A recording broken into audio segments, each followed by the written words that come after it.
Wewe ni kabila gani? Mjaluo. Hivyo ni Mjaluo inadiki. Mjaluo amekaa Nairobi sasa. Mjaluo. Na mama na baba wako Walikufa. Shakufa. So hiyo mdomo ni kama Sio mbuzi inafanyaga. Na unakula? Hamna mbuzi na wanyama. Unakula?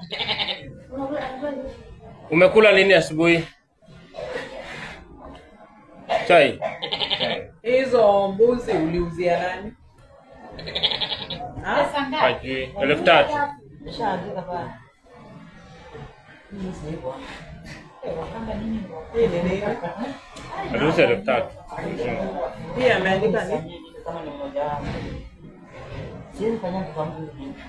Ona, huyu Mkamba tunaweza mpata. Namba yake ya simu uandike.